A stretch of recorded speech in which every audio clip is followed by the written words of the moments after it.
Chandrababu NDA chairman పదవి అడిగితే మోదీ నిరాకరించారు. రాజ్యసభలో మాజీ ప్రధాని దేవగౌడ సంచలన వ్యాఖ్యలు. బాబు షూరిటీ మోసం గ్యారంటీ, కూటమి దుర్మార్గాలపై వైఎస్ జగన్ ఆగ్రహం. లోకేష్కు 8, పవన్కు 10, ఏపీ మంత్రులకు వింత ర్యాంకులు. చంద్రబాబు తీరుపై జనసేన అసంతృప్తి. ఢిల్లీలో సీఎం రేవంత్ బృందం. నేడు ఏఐసీసీ అధ్యక్షుడు ఖర్గే రాహుల్ గాంధీతో భేటీ. కడప ఎమ్మెల్యే మాధవిరెడ్డి కక్ష సాధింపు చర్యలు. అన్ని అనుమతులు ఉన్న వాటర్ ప్లాంట్ కూల్చేందుకు ప్లాన్. వైఎస్ఆర్సీపీ కార్పొరేటర్లే టార్గెట్గా అధికారులను పంపిన ఎమ్మెల్యే. తిరుపతి జిల్లా చంద్రగిరిలో టీడీపీ నేతల అరాచకాలు. 25 ఎకరాల ప్రభుత్వ భూముల ఆక్రమణకు యత్నం. శ్రీకాకుళం జిల్లా ఆముదాల వలసలో థర్మల్ విద్యుత్ ప్లాంట్పై వైఎస్ఆర్సీపీ అభ్యంతరం. 23 గ్రామాలను ఖాళీ చేయిస్తే ఉద్యమిస్తామన్న తమ్మినేని సీతారాం. శ్రీకాకుళం జిల్లా పెదంచలలో టీడీపీ కార్యకర్త అరాచకం. దివ్యాంగురాలని గర్భవతిని చేసిన భాస్కర్రావు.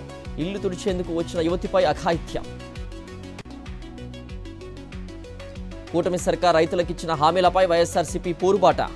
శ్రీ సత్యసాయి జిల్లా అగలిలో రైతులతో భారీ ర్యాలీ. విజయనగరం జిల్లా మధుపాడలో ఇరిగేషన్ అధికారుల నిర్వాకం. సంబంధం లేని మహిళకు కల్వర్ట్ మంజూరు చేసిన అధికారులు.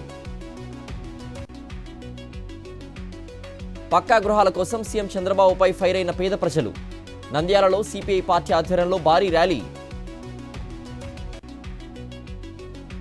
బడ్జెట్లో ఏపీకి అన్యాయం జరిగిందన్న సిపిఐ రాష్ట్ర కార్యదర్శి రామకృష్ణ. తక్కువ నిధులు వచ్చాయంటూ శ్రీకాకుళంలో భారీ ర్యాలీ. తండేల్ సినిమా టికెట్ ధరలపై నిర్మాత అల్లు అరవింద్ క్లారిటీ. ఏపీలో మాత్రమే టికెట్ ధరల పెంపు కోరామంటూ వెల్లడి. అంబేద్కర్ కోనసీమ జిల్లా కొమరగిరి పట్టణంలో హ్యాచరీ నిర్వహణ. అసాంఘిక కార్యకలాపాలకు అడ్డా. హ్యాచరీ పార్టీకి హాజరైన కూటమి నేతలు. ఖమ్మం జిల్లా సత్తుపల్లిలో లారీ ఓనర్ ఆందోళన. తనకు లోడింగ్ ఇవ్వడం లేదంటూ కోటేశ్వరరెడ్డి ఆవేదన. మెదక్ జిల్లా నర్సాపూర్లో అఖిలపక్షం ఆధ్వర్యంలో బంద్. ప్యారానగర్లో నిర్మిస్తున్న డంప్ యార్డ్ను వ్యతిరేకిస్తూ రాస్తారోకో. ప్రిజం పబ్ వద్ద కాల్పుల ఘటనలో software engineer Ranjith arrest. Skoda కారుతో పాటు బైక్స్ స్వాధీనం. మాదాపూర్లో డ్రగ్స్ ముఠాను అరెస్ట్ చేసిన పోలీసులు.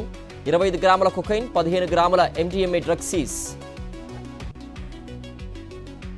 వైఎస్ఆర్ జిల్లా బద్వేలులో రోడ్డు భద్రతా వారోత్సవాలు. ప్రమాదాలపై డ్రైవర్లకు, క్లీనర్లకు అవగాహన కార్యక్రమం. అల్లూరు జిల్లా చవిటిదిబ్బల కస్తూర్బా స్కూల్ విద్యార్థులకు అస్వస్థత. వాంతులు, విరోచనాలతో ఆసుపత్రిలో చేరిన విద్యార్థులు. తిరుపతిలో అంతర్రాష్ట్ర దొంగల ముఠా అరెస్ట్. 30 లక్షల విలువైన ఆభరణాలు, కారు, 2 బైకులు స్వాధీనం. వికారాబాద్ జిల్లా తాండూరులో పట్టపగల ఇంట్లో చోరీ. 2 తులాల బంగారం, 20 తులాల వెండి, 30,000 నగదు అపహరణ. సిద్దిపేట జిల్లా నంగునూరులో పలువురిపై తేనెటీగలు దాడి. గాయాల పాలైన వారిని సిద్దిపేట ఆసుపత్రికి తరలింపు. తిరుమల మొదటి ఘాట్ రోడ్లో ప్రమాదం. వినాయకుడి ఆలయ సమీపంలో కొండను ఢీకొన్న కారు. స్వల్ప గాయాలతో బయటపడ్డ భక్తులు. పార్వతీపురం మన్యం జిల్లా దుడ్డుకల్లులో మద్యం సీజ్. 48 ఒడిశా మద్యం సీసాలను స్వాధీనం చేసుకున్న పోలీసులు. మహబూబ్ నగర్ జిల్లా బాలానగర్ గురుకుల పాఠశాలలో విషాదం. ఆత్మహత్యకు పాల్పడ్డ 10వ తరగతి విద్యార్థిని. నాగర్ కర్నూలు జిల్లా బిజినేపల్లిలో కల్తీ కల్లు కలకలం. కల్లు సీసాలో ఎలుక రావడంతో కంగుతిన్న కస్టమర్లు. శ్రీశైలంలో శివరాత్రి ఏర్పాట్లపై ఈవో సమీక్ష. భక్తులకు మెరుగైన సౌకర్యాలు కల్పించాలని ఆదేశాలు.